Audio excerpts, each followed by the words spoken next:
ತಂದೆಯ ಮೇಲೆ ಹಲ್ಲೆ ನಡೆಸಿದ ಘಟನೆ ಬೆನ್ನಲ್ಲೇ ಅಪ್ರಾಪ್ತ ಬಾಲಕನೊಬ್ಬ ನಿಗೂಢವಾಗಿ ಸಾವನ್ನಪ್ಪಿರುವ ಘಟನೆ ನಂಜನಗೂಡು ತಾಲೂಕಿನ ಸಿಂಗಾರಿಪುರ ಗ್ರಾಮದಲ್ಲಿ ನಡೆದಿದೆ. ಪ್ರಕರಣದಲ್ಲಿ ಸಂಬಂಧಿಸಿದಂತೆ ಕವಲಂದೆ ಪೊಲೀಸ್ ಠಾಣೆಯಲ್ಲಿ 9 ಜನರ ವಿರುದ್ಧ ಎಫ್ಐಆರ್ ದಾಖಲಾಗಿದ್ದು ಪೊಲೀಸರು ತನಿಖೆ ಕೈಗೊಂಡಿದ್ದಾರೆ. ದಿನನಿತ್ಯ ಮನೆಯ ಮುಂಭಾಗ ಹಸುಗಳನ್ನ ಕಟ್ಟಿಕೊಳ್ತಾ ಇದ್ದ ವಿಚಾರಕ್ಕೆ ಸಂಬಂಧಿಸಿದಂತೆ 49 ವರ್ಷದ ಶಂಕರ ಎಂಬುವರ ಮೇಲೆ 9 ಮಂದಿ ಹಲ್ಲೆ ನಡೆಸಿದ್ದಾರೆ ಎನ್ನಲಾಗಿದೆ. ಗಂಭೀರವಾಗಿ ಗಾಯಗೊಂಡ ಶಂಕರ ಅವರನ್ನ ಆಸ್ಪತ್ರೆಗೆ ದಾಖಲಿಸಲಾಗಿದ್ದು ತುರ್ತು ಚಿಕಿತ್ಸಾ ಘಟಕದಲ್ಲಿ ಚಿಕಿತ್ಸೆ ಪಡಿತಾ ಇದ್ದಾರೆ.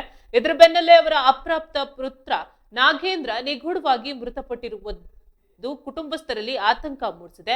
ಕೆಲವರು ನಿನ್ನ ತಂದೆಯನ್ನ ಸಾಯುವಂತೆ ಹೊಡೆದಿದ್ದೇವೆ, ನೀನು ಬದುಕೋದ್ಕಿಂತ ಸಾಯೋದೇ ಮೇಲು ಎಂದು ಪ್ರಚೋದಿಸುತ್ತಾರೆ. ಬಾಲಕ ಆತ್ಮಹತ್ಯೆಗೆ ಶರಣಾಗಿದ್ದಾನೆ ಎಂದು ತಾಯಿ ಲಕ್ಷ್ಮಿ ಪೊಲೀಸರಿಗೆ ದೂರು ನೀಡಿದ್ದಾರೆ. ಮಗನ ಸಾವಿನಿಂದ ಕಣ್ಣೀರಾಗಿರುವ ತಾಯಿ ಲಕ್ಷ್ಮಿ ತಮ್ಮ ಮಗನ ಸಾವಿಗೆ ನ್ಯಾಯ ಒದಗಿಸಬೇಕು ಹಾಗೂ ಪ್ರಕರಣದ ಆರೋಪಿಗಳನ್ನ ಕೂಡಲೇ ಬಂಧಿಸಿ ಕಾನೂನು ಕ್ರಮ ಕೈಗೊಳ್ಳಬೇಕು ಎಂದು ಒತ್ತಾಯಿಸಿದ್ದಾರೆ. ಸದ್ಯ ಪ್ರಕರಣದ ಆರೋಪಿಗಳು ತಲೆಮರೆಸಿಕೊಂಡಿದ್ದಾರೆ ಎನ್ನಲಾಗಿದ್ದು ಪೊಲೀಸರು ಆರೋಪಿಗಳಿಗಾಗಿ ಶೋಧ ಕಾರ್ಯ ನಡೆಸ್ತಾ ಇದ್ದಾರೆ. ಬಾಲಕನ ಸಾವಿಗೆ ನಿಖರ ಕಾರಣವೇನು, ಪ್ರಕರಣದಲ್ಲಿ ಆರೋಪಿಗಳ ಪಾತ್ರವೇನು ಎಂಬುದು ಪೊಲೀಸ್ ತನಿಖೆಯಿಂದಲೇ ಬಹಿರಂಗವಾಗಬೇಕಾಗಿದೆ. ತಂದೆ ಆಸ್ಪತ್ರೆಯ ತುರ್ತು ಚಿಕಿತ್ಸಾ ಘಟಕದಲ್ಲಿ ಚಿಕಿತ್ಸೆ ಪಡಿತಾ ಇದ್ದಾರೆ. ಮಗ ಶವಗಾರದಲ್ಲಿರುವ ಸ್ಥಿತಿ ಕುಟುಂಬಸ್ಥರ ಆಕ್ರಂದನಕ್ಕೆ ಕಾರಣವಾಗಿದೆ. ಪ್ರಕರಣದ ಸಂಪೂರ್ಣ ಸತ್ಯಾಸತ್ಯತೆ ಪೊಲೀಸ್ ತನಿಖೆಯ ಬಳಿಕವಷ್ಟೇ ತಿಳಿದು ಬರಲಿದೆ.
ಅರ್ಥ ಮಾಡ್ಕೊಳ್ಳಿದ ಇದು ನಂದೊಬ್ಳು ತಾಯಿದಲ್ಲ ಇಡೀ ನಾವ್ ಇಲ್ಲಿರೋದ ಇರ್ಲಿಲ್ವನು ನಮ್ಮ ಹೊಟ್ಟೆ ಎಷ್ಟು ದುರಿತಿದೆ ಅಂತ ಹೇಳ್ತಾರೆ. ನಮ್ಮ ಹೊಟ್ಟೆ ಎಷ್ಟು ಬೇಯಿಸಿದೆ ಅಂತ ಎದ್ದವ್ರು ಗೊತ್ತದ.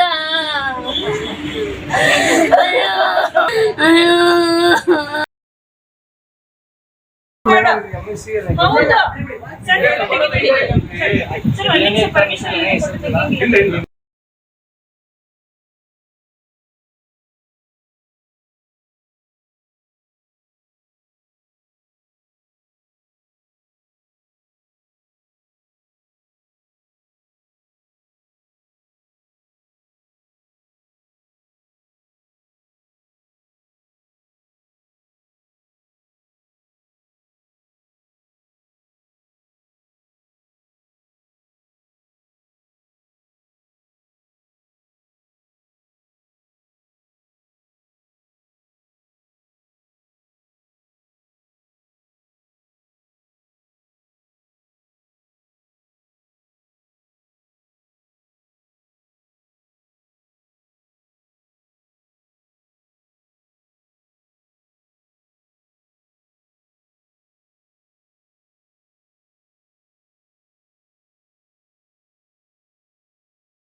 ಅರ್ಥ ಮಾಡ್ಕೊಳ್ಳಿ ಇದು ನಂದೊಬ್ಳು ತಾಯಿದಲ್ಲ, ಇಡೀ ನಾವ್ ಇಲ್ಲಿರೋದ ಇರ್ಲಿಲ್ವನು.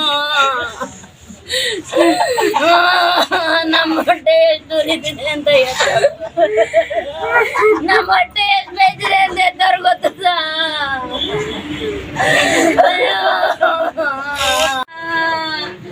ನನ್ ಮಗನ್ನ ಎದುರಿಸಿ ಬೆದರಿಸಿ ಹಂಗ್ ಮಾಡ್ತೀವಿ ಹಿಂಗ್ ಮಾಡ್ತೀವಿ, ನಿನ್ ಕೊಲೆ ಮಾಡ್ತೀವಿ, ನಿಮ್ಮ ಅಪ್ಪನ ಸಹಾಯ ಮಾಡಿವಿ ಅಂತ ಎದುರಿಸಿ ನನ್ ಮಗ ಹಂಗ್ ಮಾಡ್ಕೊಳಕ್ ಅವರೇ ಕಾರಣ ನಾವ್ ಯಾರು ಮನ್ಲಿರ್ಲಿಲ್ಲ. ಈಗ ಹುಡುಗನ ಸತ್ತೋಗೋನು, ಈಗ ಅವ್ನ ಅಟ್ಲೀಸ್ಟ್ ಟ್ರೀಟ್ಮೆಂಟ್ ಕೊಡಿಸ್ಬೇಕು, ಅದಕ್ಕೆ ಏನಾಗಬೇಕು ಅದನ್ನ ಮಾಡ್ರಿ ಫಸ್ಟು. ಅದಾದಮೇಲೆ ಅರೆಸ್ಟ್ ನಾವು ಮಾಡ್ತೀವಿ, ನಮ್ಗೆ ಬಿಡೋದಿಲ್ಲ. ಯಾಕಂದ್ರೆ ಕೇಸ್ ಆಗಿದೆ ಹೇಳ್ತೀನಿ, ಮಾಡಬೇಕು. 9 ಜನ ಕೇಸ್ ಕೊಟ್ಟವ್ರೆ, ಎಲ್ಲೋ ಹೋಗ್ತಾ ಹಿಡಿತೀವಿ ಅವರು. ನಾವು ಹೇಳ್ತೀವಿ ಅಂದರೆ ಹಿಡಿತೀವಿ, ಗ್ಯಾರಂಟಿ ಮಾಡ್ತೀವಿ, ಬಿಡೋದಿಲ್ಲ. ಯಾವುದೇ ಕಾರಣಕ್ಕೂ ಏನಿದೆ ಪ್ರೊಸೀಜರ್ ಮಾಡಿಸಿ. ಸುಮ್ಮನೆ ಯಾಕಂದ್ರೆ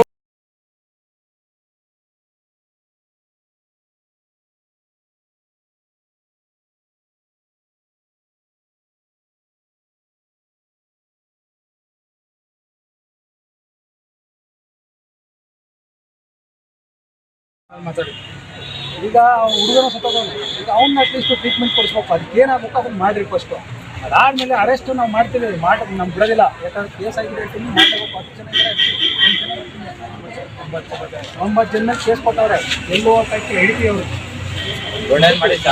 ನಾವು ಹೇಳ್ತೀವಿ ಅಂದರೆ ಹಿಡಿತೀವಿ, ಗ್ಯಾರಂಟಿ ಮಾಡ್ತೀವಿ, ಬಿಡೋದಿಲ್ಲ. ಯಾವುದೇ ಕಾರಣಕ್ಕೂ ಏನಿದೆ ಪ್ರೊಸೀಜರ್ ಮಾಡಿಸಿ. ಸುಮ್ಮನೆ ಯಾಕಂದ್ರೆ ಒಬ್ಬರು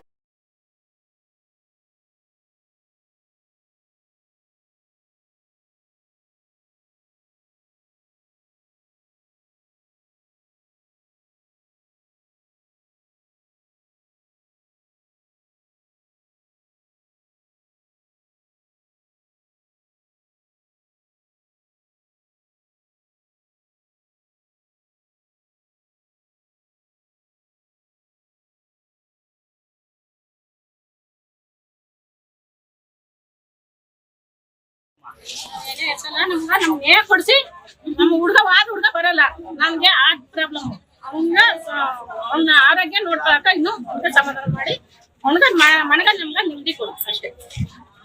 ನ್ಯಾಯ ಕೊಡಿಸ್ಕೊಡಿ. ಅಲ್ಲಿವರೆಗೂ ನಮ್ಗೆ ಮಾಡಿ ಎತ್ತಲ್ಲ, ಕಾಗವತ್ತು ತಿಂದ್ರು ಪರವಾಗಿಲ್ಲ, ನಾ ಮಾತ್ರ ಏನಾಗುತ್ತೆ ಅಷ್ಟೇ.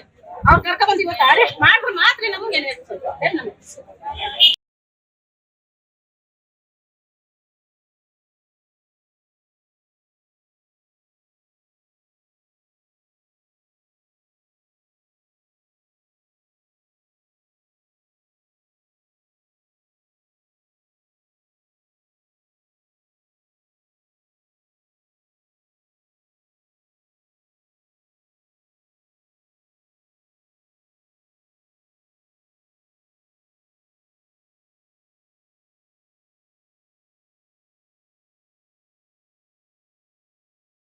ತುಂಬಾ ಫ್ರಾಕ್ಚರ್ ಆಗಿದೆ, ತಲೆಗಿಲೆ ಎಲ್ಲ, ಮುಖ ಗಿಖ ಎಲ್ಲ ಫುಲ್ ಫ್ರಾಕ್ಚರ್ ಆಗಿದೆ. ಅವರು ಟ್ರೀಟ್ಮೆಂಟ್ ತಗೊಳ್ಳೋದಕ್ಕೆ ಒಪ್ಕೊಂತ ಇಲ್ಲ, ಅವ್ರು ಆಪರೇಷನ್ ಆಗ್ಬೇಕು ಅಂತ ಹೇಳ್ತಾ ಇದ್ದಾರೆ.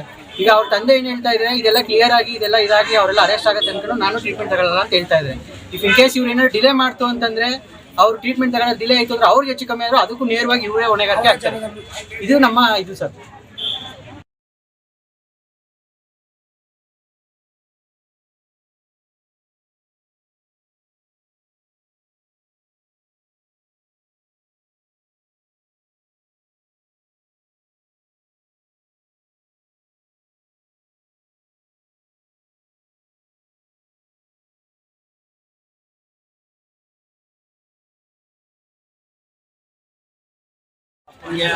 ಸೀಟು ಹೊಡೆದಿದ್ದಾರೆ ಸರ್. 9 ಸೀಟು ಏನ್ ಕಾರಣ ಏನು ಹೊಡೆಯಕ್ಕೆ? ಅದು ಹಸು ಕಟ್ಟಕ್ಕೆ ಇದು ಮಾಡಕ್ಕೆ ಹೋಗಿ ಹೊಡೆದಿದ್ದಾರೆ ಸರ್. ಅದೇ ದೇಶ ಇದೆ ಆಲ್ರೆಡಿ. ಅವನು 9 ಜನ ಹೊಡಿತಾರೆ. ಮಿಸ್ ಆಗಿರೋ ಅವನು ಹೊಡೆದಾಗ ನಾನು ಕಾಪಾಡಿದ್ದೀನಿ, ಇಬ್ಬರು ಹೇಳ್ಕೊಂಡ್ಬಿಟ್ಟಿದ್ದೀನಿ. ಅವನ ಅಪ್ಪನ ಆಸ್ಪತ್ರೆಗೆ ಕರ್ಕೊಂಡ್ಬಿಟ್ಟಿದ್ದೀನಿ. ಬಾಗಣ್ಣ ವಾರ್ನಿಂಗ್ ಕೊಟ್ಟಿದ್ದಾರೆ, ಅವನು ಕೆರೆಗೆ ಹೋಗಿ ದನ ಇಟ್ಕೊಂಡು ವಾರ್ನಿಂಗ್ ಕೊಟ್ಟಿದ್ದಾರೆ. ಬಟ್ ಅವನೇ ಬಂದು ಹೋಗ್ಬಿಟ್ಟು ಬತ್ತಿ ಕಚ್ಚಿಗಪ್ಪ ಅಂತ ಮನೆಗೆ ಹೋಗಿದ್ದಾನೆ. ಮನೆ ಹೋಗಟ ಬರ್ದಿಟ್ಟು ಬರ್ದು ಇದು ಮಾಡಿದ್ದಾನೆ. ಇನ್ನೂ ಮುಗಿಸ್ತೀನಿ ಅಂತ ಅವ್ರು ಇನ್ನೂ ಮುಗಿಸ್ತೀನಿ ಅಂದ್ರೆ ನಿಮ್ಮ ಅಪ್ಪನೇ ಹೋದ್ಮೇಲೆ ನೀವೇನು ಮಾಡೋಕ್ಕಾಗಲ್ಲ ಅಂದರೆ ಅದು ನಮ್ಗೆ ಇದು ಮಾಡ್ಬೇಕು. ನೀವು ದಯವಿಟ್ಟು ನಮಗೆ ಹೋಗೋರ ಕೊಟ್ಟು ಇದು ಮಾಡ್ಬೇಕು ಸರ್. ಅವ್ರನ್ನ ಹಿಡಿಬೇಕು ಸರ್. ನ್ಯಾಯ ವಿವರಿಸ್ಕೊಳ್ಬೇಕು ಸರ್. ಇಲ್ಲ ಅವ್ರಿಗೆ ಹೆಂಗಸ್ಗಳಿಲ್ವಾ ಬಂದ್ ಕುಣಿಸಿ ಬರ್ತಾರೆ ಅವರು. ಎಲ್ಲಿ ಹೋಗ್ತಾರೆ ಹೋಗ್ರ ನಮ್ಮ ಮನ್ಮ ಸರ್ ಹೋಗ್ರ ನಮ್ಮ ಅಣ್ಣ ಮಗ ಯಾರಿದ್ದಾರೆ ಸರ್ ಅವ್ರಿಗೆ ಅವನು ಇನ್ನೆಲ್ಲ ಹೋಗ ಮಟ್ಕೊಂಡೆ ಯಾರು ಹೇಳ್ತಾರೆ ಏನ್ ಬೇಕಾದ್ರೂ ಮಾಡ್ತಾರೆ. ದುಡ್ಡು ಅದ ಅಂದ್ಬಿಟ್ಟು ನಮ್ಗೆ ನ್ಯಾಯ ಕೊಡಿಸಿ ಸರ್ ಅಷ್ಟೇ. ನಿಮ್ಮ ಕೈ ಮುಗ್ತೀವಿ.